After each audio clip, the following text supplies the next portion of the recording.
मी आणि आमचे प्रखर हिंदुत्ववादी विचार मांडणारे माझे विधिमंडळाचे सहकारी महेश लांडेजी आणि आमचे अन्य हिंदुत्ववादी विचाराचे आम्ही सगळेच कार्यकर्ते जी काही 22 जानेवारीला जी काही घटना घडली आमच्या हिंदू समाजाच्या काही मुलांवर कार्यकर्त्यांवर हल्ला झाला त्या पीडित कुटुंबाला लोकांना मी स्वतः रुग्णालयाला जाऊन भेटलेलो आहे आणि मी आणि महेश लांडेजी आता यापुढे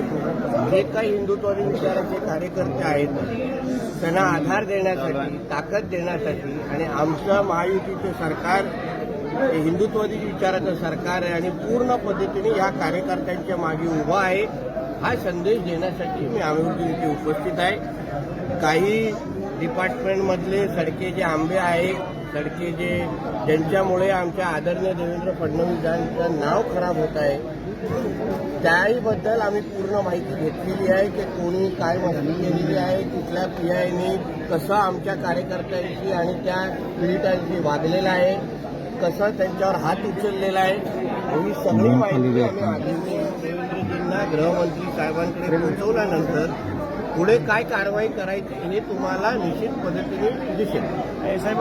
जे जखमी झाले त्यांची एक मागणी होती की ज्या पद्धतीने मीरा रोडला बुलडोजर देवा चालला त्याप्रमाणे सोलापुरात देखील चालवा अशी त्यांनी मागणी केलेली आहे त्या संदर्भात काय आहे? ज्या अर्थी मी आणि महेशजी इथे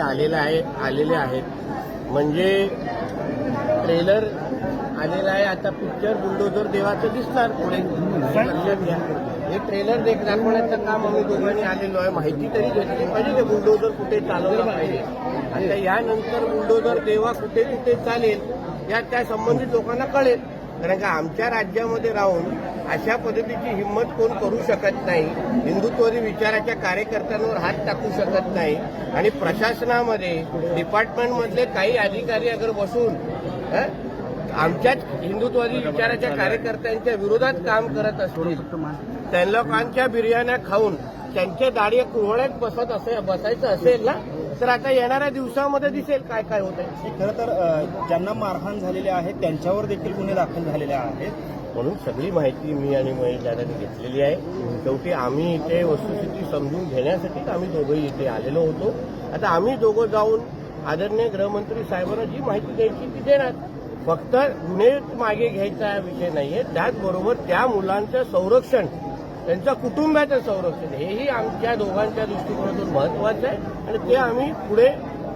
गृहमंत्री साहेबांना माहिती देण्यासाठी ती हालचाल होती। पीआयचं नाव माहिती पडलं का सर म्हणजे एवढी माहिती तुम्हाला मिळाली आहे त्या पीआय आता तुम्ही झोपेतून पण मला उठवला तरी पीआयचं नाव माझ्या तोंडपाठ माहिती सांगा ना सर त्याला कळेल ज्यांनी मस्ती केली आहे ना त्याला चांगल्या पद्धतीने साहेब मागच्या वेळेस आपण जेव्हा दौऱ्यावरती आला होता त्यावेळेस तुमच्यावरती पण गुन्हे दाखल केलेले आहेत पोलिसांनी नेमकं चाललंय काय सोलापूरमध्ये काय चाललंय करून द्या ना आम्ही काय नाही बोलतोय का गुन्हा नका दाखल जे कायद्याच्या चौकटीत राहून त्यांना जे काय करायचं करून दे शेवटी कायद्याचं राज्य आहे त्यांना वाटलं असेल की मी काय आक्षेपार्ह बोललो तर त्यांनी गुन्हा दाखल केला मी कायद्याच्या अनुसार त्यांना उत्तर देईन पण इकडचे जे काय 2-3 कोण मुल्ला बिल्ला नावाचे जे कोण पिया आहेत ना ज्यांना कदाचित तुम्हाला सांगितलं असेल जरा नावं विचारा जेणेकरून त्यांना रात्री झोप येणार नाही त्यांना कळावा आमच्याकडे सगळी नावं आणि कुंडले आलेले आहेत।